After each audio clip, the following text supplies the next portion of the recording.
ప్రభునందు నాకు అత్యంత ప్రియమైనటువంటి వాళ్ళారా, మన ప్రభువును రక్షకుడైనటువంటి యేసుక్రీస్తు వారి యొక్క శుభనామంలో మీ అందరికీ నా హృదయపూర్వకమైన శుభములు వందనములు తెలియజేస్తున్నాను.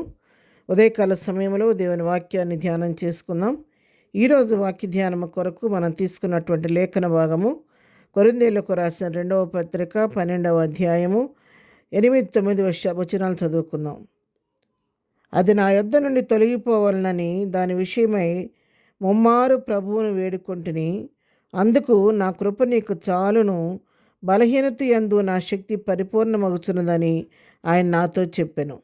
కాగా క్రీస్తు శక్తి నా మీద నిలిచియుండి నిమిత్తము విశేషముగా నా బలహీనతల యందే బహు సంతోషముగా అతిశయపడుదును.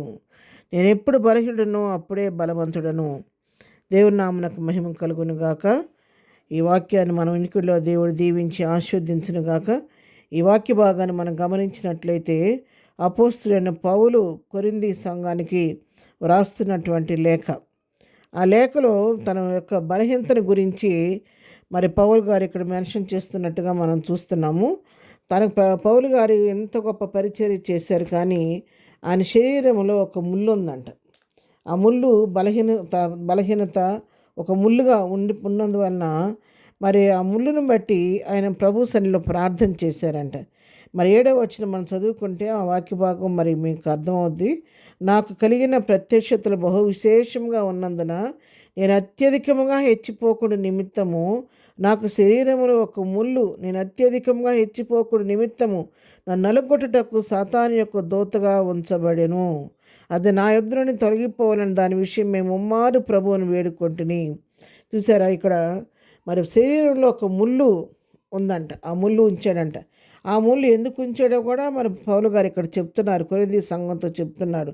ఎందుకంటే ఆయన కలిగిన ప్రత్యక్షతలు బహు విశేషమైన ప్రత్యక్షతలు ఆయన కలిగి ఉన్నాడు. కాబట్టి తనకు కలిగినటువంటి విశేషమైనటువంటి ప్రత్యక్షతల వలన తన ఆత్మీయంగా ఏమన్నా అత్యధికంగా హెచ్చించుకుంటాడేమో, తను తాను హెచ్చించుకొని గర్విస్తాడేమోనని, అలాంటి గర్వం అనేది మరి ఆత్మీయ గర్వం కానీ అహంకారం కానీ మరి హెచ్చింపు స్వభావం కానీ తనలో రాకుండా నిమిత్తము మరి ఒక ముళ్ళు సాతాను దూతగా తన శరీరంలో అతను నలగొట్టడానికి ఉంచబడిందంట.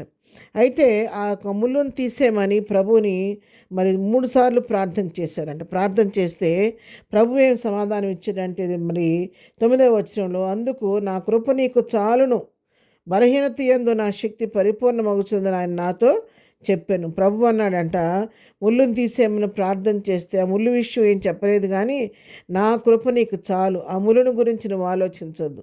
ఆ ముళ్ళు గురించి కాదు, ముళ్ళు ముఖ్యం కాదు, కానీ నా కృప నీకు అపరిమితంగా, నా కృప నీకు తోడుగా ఉంది. కాబట్టి మరి ఆ బలహీనత యందు నా శక్తి పరిపూర్ణమవుతుందని అతనితో చెప్పాడంట. ఏమని చెప్పాడు?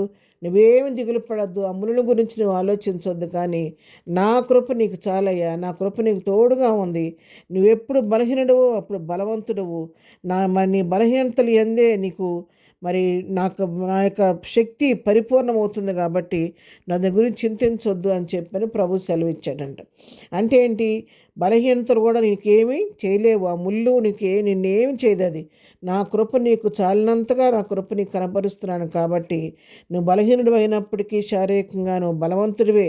నేను నా శక్తి నిన్ను బలపరుస్తుంది. కాబట్టి ఆ బలహీనతల వైపు చూడకుండా ముందుకు సాగిపోమ్మని మరి అపోస్తలుడు పౌలుతో ప్రభు చెప్తున్నట్టుగా మనం ఇక్కడ చూస్తున్నాం. అందుకే 10వ వచనం తను అంటున్నాడు, నేను ఎప్పుడు బలహీనుడనో అప్పుడే బలవంతుడను గనుక క్రీస్తు నిమిత్తము నాకు కలిగిన బలహీనతల్లోనూ నిందలలోనూ ఇబ్బందుల్లోనూ హింసలలోనూ ఉపద్రవంలో నేను సంతోషించుచున్నాను అని తెలియచేస్తున్నాడు.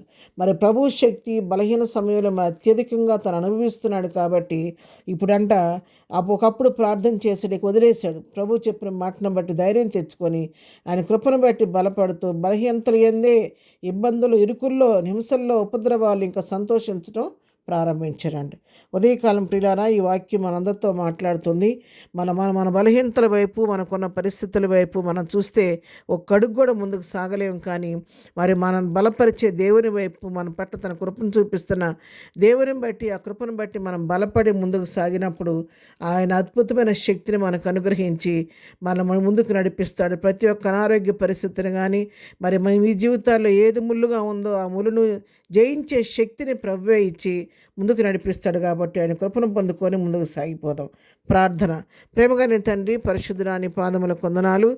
ఉదయకాలం మాకు ఇచ్చినటువంటి మంచి శ్రేష్టమైన వాక్య భాగాన్ని బట్టి నీ కొందనాలు ప్రభువా. మరి అపోస్తున్న పౌరులకు నా కృప నీకు చాలునని చెప్పిందేవా. ఈ ఉదయకాలం మేము కూడా నీ కృప కొరకు వేడుకుంటుండగా నీ కృపను మా యందు పరిపూర్ణం చేయండి. మా జీవితాల్లో ఉన్నటువంటి ముళ్ళును జయించడానికి కావలసిన నీ పునరుద్ధాన శక్తిని మాకు అనుదినము అనుగ్రహించండి ప్రభువా. మీరే మా చేయి పట్టుకొని ముందుకు నడిపించండి. ఈ దినం మేము చేయి పని పాటలు రాకపోకలో క్షేమం దయచేయమని, దిన దీవులతో నింపు నడిపించమని, ఈ దినం బర్త్డే మ్యారేజ్ చేసుకుని బిడ్డలు దీవించి ఆశీర్వదించమని యేసు నామములో ప్రార్థించడి పొందుకొని ఉన్నాము తండ్రి. ఆమెన్. ప్రభు కృప సదాకాలం మనందరికీ తోడే నడిపించును గాక. ఆమెన్.